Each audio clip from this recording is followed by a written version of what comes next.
Hello भाई लोग, introduction में क्या रखा है यार। चलिए काम की बात करते हैं।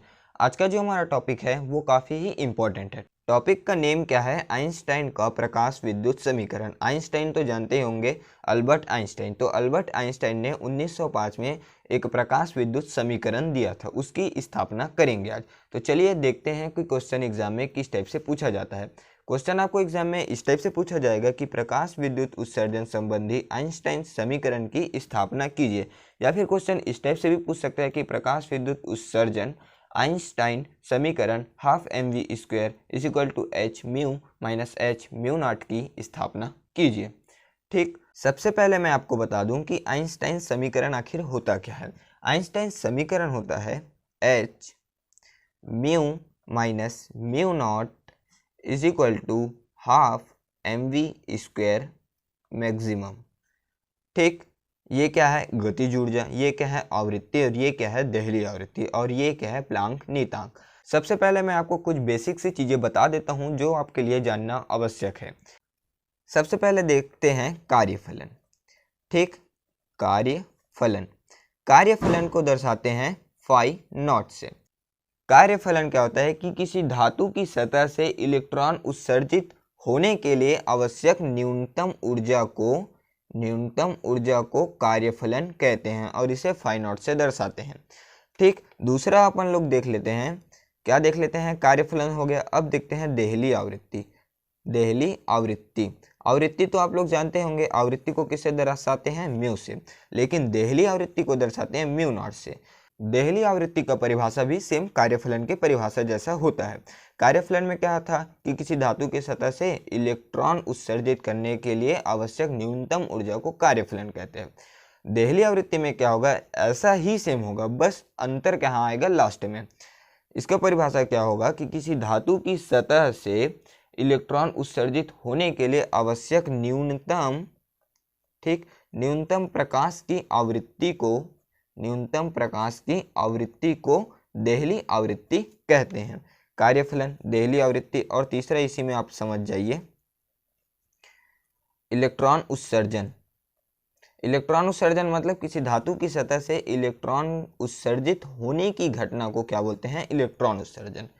ठीक, ये तीनों ही चीज़ें आपके जानने के लिए काफ़ी ही महत्वपूर्ण है, क्योंकि इन्हीं तीनों का यूज़ यहाँ पर आइंस्टाइन का प्रकाश विद्युत समीकरण में होने वाला है। अगर आपको ये पता नहीं होगा तो आइंस्टाइन प्रकाश विद्युत समीकरण में आपको कन्फ्यूज़न आएगा, इसीलिए मैंने इन तीनों को पहले से ही बता दिया। ठीक, साथ ही साथ मैं आपको ये बात भी बता देता हूँ कि हम लोग जहाँ तक जानते हैं कि प्रकाश किरण ऐसे आता है। ठीक, मतलब ऐसे आता है, लेकिन ये जो प्रकाश किरण ये है एक्चुअल में ऐसे नहीं आता। ये ना ऐसे ऐसे छोटे छोटे बंडलों के रूप में आता है। कहने का तात्पर्य यह है कि जो प्रकाश की किरण है, प्रकाश या फिर विकिरण बोल सकते हो, वो ना छोटे छोटे बंडलों के रूप में आता है। किसके रूप में आता है? बंडलों के रूप में। और ये जो छोटे छोटे बंडलों के रूप में आता है, इसे ही हम क्या बोलते हैं? फोटॉन बोलते हैं। क्या? फोटॉन, प्रोटॉन नहीं भाई, फोटॉन बोलते हैं। और इस फोटॉन की जो ऊर्जा होती है, ऊर्जा मतलब एनर्जी, वो किसकी बराबर होती है? एच म्यू के बराबर। म्यू क्या है? आवृत्ति, और एच क्या है? प्लांक नियतांक। ठीक, तो चलिए स्टार्ट करते हैं। यहाँ पास देख सकते हैं मैंने एक सुंदर सा चित्र बना दिया है। तो चित्र का नाम भी मैं लिख देता हूँ, प्रकाश इलेक्ट्रॉन उत्सर्जन। ठीक, चित्र का नेम क्या है? प्रकाश इलेक्ट्रॉन उत्सर्जन, प्रकाश इलेक्ट्रॉन का उत्सर्जन। ठीक, ये चित्र का नेम है। अब देखिए चित्र में क्या हो रहा है, ध्यान से समझिएगा। ये कोई धातु की प्लेट है। ठीक, अब ये जो आ रहा है वो क्या है? तो ये प्रकाश का बंडल है। मैंने आपको बताया था कि जो प्रकाश वो आता तो ऐसा है, लेकिन ये वास्तव में ऐसा नहीं आता। ये छोटे छोटे बंडलों के रूप में इस प्रकार आता है। तो यहाँ पास भी कोई प्रकाश की किरण आ रही है, लेकिन ये बंडलों के रूप में आ रही है।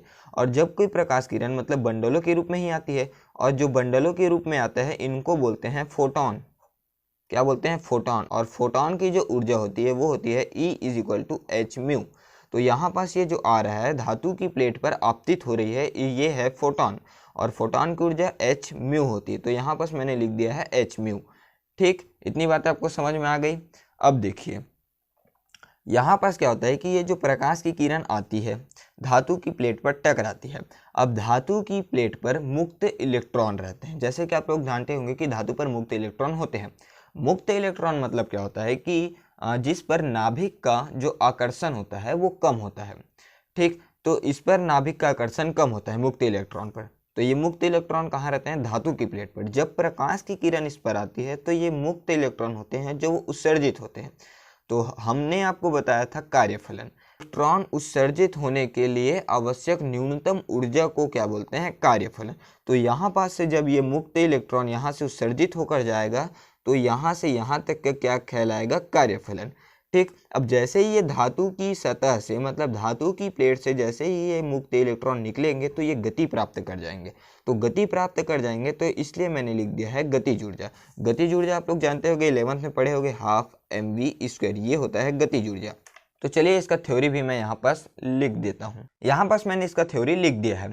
थ्योरी क्या है कि आइंस्टाइन के अनुसार जब h म्यू क्या है? फोटोन की ऊर्जा। तो h म्यू ऊर्जा का कोई फोटोन मतलब फोटोन ही है, फोटोन की ऊर्जा धातु की प्लेट मतलब धातु की सतह पर पड़ता है को आपतित भी बोल सकते हैं। ठीक है तो उसकी ऊर्जा देखिए दो भागों में मतलब दो प्रकार से अवशोषित कर लेता है। कहने का तात्पर्य यह है कि आइंस्टाइन के अनुसार जब h म्यू का कोई फोटोन धातु की सतह पर पड़ता है तो वह उसकी ऊर्जा दो प्रकार से अवशोषित कर लेता है। ठीक, अब कौन कौन से दो प्रकार के हैं उसको भी मैं यहाँ पास लिख देता हूँ। यहाँ पास मैंने इसका थ्योरी लिख दिया है कि ऊर्जा का एक भाग, जैसे कि यहाँ पर देखिए कि ऊर्जा दो प्रकार से अवशोषित कर लेता है। तो ऊर्जा का एक भाग इलेक्ट्रॉन को, यहाँ पास मुक्त इलेक्ट्रॉन रहते हैं, तो इलेक्ट्रॉन को धातु की सतह से हटाने में मतलब निकालने में, ठीक, व्यय होता है या धातु के कार्यफलन फाई नॉट के बराबर होता है। ठीक, मतलब ऊर्जा का दो भाग हैं तो इसमें से एक भाग जो है वो फाई नॉट है। फाई नॉट क्या करता है कि ये जो धातु की सतह से इलेक्ट्रॉन को व्यय मतलब हटाने में होता है। ठीक, अब ऊर्जा का दूसरा भाग क्या होता है इसको भी मैं यहाँ पास लिख देता हूँ। यहाँ पास मैंने ऊर्जा का दूसरा भाग भी लिख दिया है। ऊर्जा का दूसरा भाग क्या है कि इलेक्ट्रॉन को गतिज ऊर्जा प्रदान करता है। अब देखिए, अब ध्यान से समझिएगा, ये जो कार्यफलन था वो धातु की सतह से इलेक्ट्रॉन को निकालता है। यहाँ से मतलब धातु की सतह यहाँ तक है कुल टोटल, तो यहाँ से धातु की सतह से निकालता है तो ये फाई नॉट हो जाता है, कार्यफलन के बराबर होता है। अब जो ऊर्जा का दूसरा भाग, ये पहला भाग तो यहाँ से यहाँ तक हो गया कार्यफलन। अब जो दूसरा भाग होता है, जैसे कि यहाँ से धातु की सतह से जस्ट इलेक्ट्रॉन निकला तो उसने क्या किया? गति प्राप्त की, तो उसमें गतिज ऊर्जा आई। तो गतिज ऊर्जा को दर्शाते हैं हाफ mv² मैक्सिमम से, तो यहाँ पर लिख दिया हाफ mv²। अब लिखेंगे तो ऊर्जा संरक्षण के सिद्धांत से,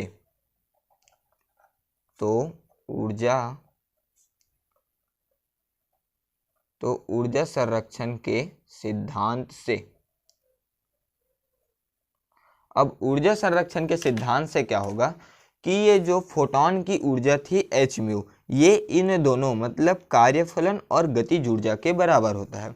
अगर आपको यहाँ पर समझ नहीं आ रहा होगा तो मैं अच्छे से बता देता हूँ। जैसे कि मान लीजिए ये कोई ब्लेड है, ठीक है, ये इस तरह से कोई ब्लेड है। अब जैसे कि आपके पास कोई बॉल है, ये बॉल है, ठीक है, अब इस बॉल को आपने इस तरफ ऐसे फेंका तो ये ब्लेड है, जाहिर सी बात है ब्लेड है तो बॉल तो कटेगा ही। तो बॉल यहाँ से कट के क्या होगा, ये एक आधा ऐसे बन गया बॉल और एक आधा ऐसे बन गया। तो मैं यहाँ पास ऐसे बोल सकता हूँ कि ये जो रियल वाला बाल है वो किसके बराबर है? ये आधे वाले बाल और ये आधे वाले बाल के योग के बराबर है। तो यहाँ पर भी वैसी स्थिति आ रही है कि ये जो h म्यू है मतलब फोटोन की ऊर्जा जो है धातु की प्लेट पर जब टकराती तो दो प्रकार से अवशोषित हो जाता है। ये पहला भाग क्या है? फाई नॉट, और दूसरा भाग है हाफ mv² मतलब कार्यफलन और गतिज ऊर्जा।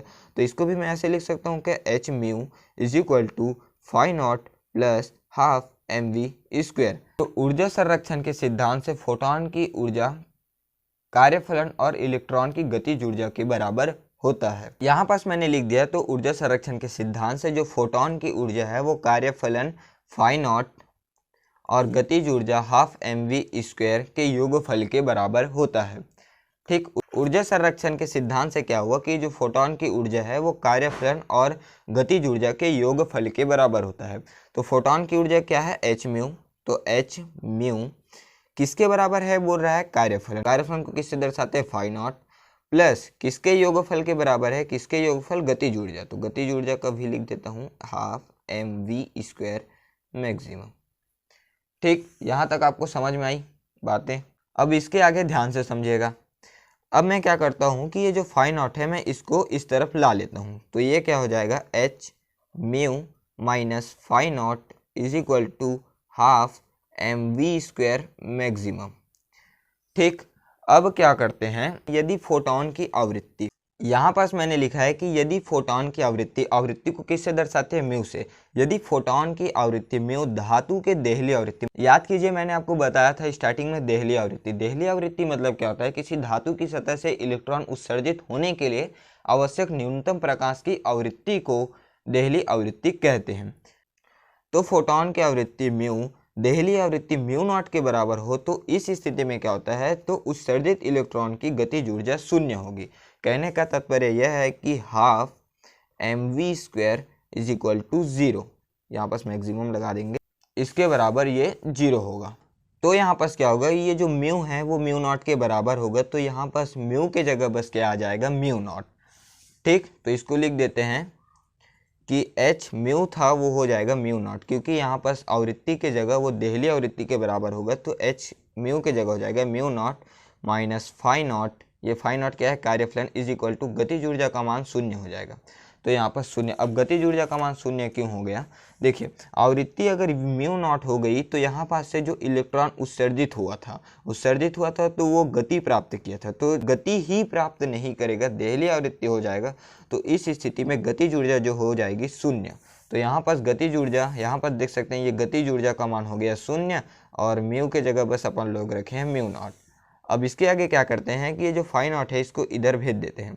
तो ये हो जाएगा h mu naught is equal to phi naught. तो यहाँ पास अपने को फाई नॉट का मान पता चल गया। अब यहाँ पास मैंने समीकरण नहीं दिया था तो मैं इसको दे देता हूँ समीकरण 1 और इसको दे देता हूँ समीकरण 2। तो यहाँ पास समीकरण 2 से समीकरण 1 में फाई नॉट का मान रखने पर, यहाँ फाई नॉट है और फाई नॉट का मान अपन लोग ने यहाँ पास निकाला है, तो लिख देंगे समीकरण 1 में। अब फाई नॉट का मान रख देते हैं, यहाँ पर समीकरण 1 है, यहाँ पर फाई नॉट का मान रखेंगे तो क्या हो जाएगा, फाई नॉट का मान क्या है यहाँ पर h म्यू नॉट। तो बस h म्यू और फाई नॉट के जगह बस क्या रखना है, h म्यू नॉट और ये जस का तस। तो यहाँ पर हो जाएगा h mu minus h mu naught is equal to half mv² maximum. ठीक, अब यहाँ पास से अगर मैं h जो है वो कॉमन है तो इसको h को कॉमन निकाल दूँ तो हो जाएगा h mu minus mu naught is equal to half mv² maximum. और यही है आपका आइंस्टाइन समीकरण, यही आपका आइंस्टाइन समीकरण। तो चलिए अब आप इसका स्क्रीनशॉट ले लीजिए ताकि आप इसको अपने नोट्स में लिख पाएँ। ये आपका पहला स्क्रीनशॉट, फिर ये आपका दूसरा स्क्रीनशॉट, फिर ये आपका तीसरा स्क्रीनशॉट और फिर ये आपका लास्ट स्क्रीनशॉट। वीडियो अच्छी लगे तो प्लीज लाइक करें, शेयर करें, सब्सक्राइब करें।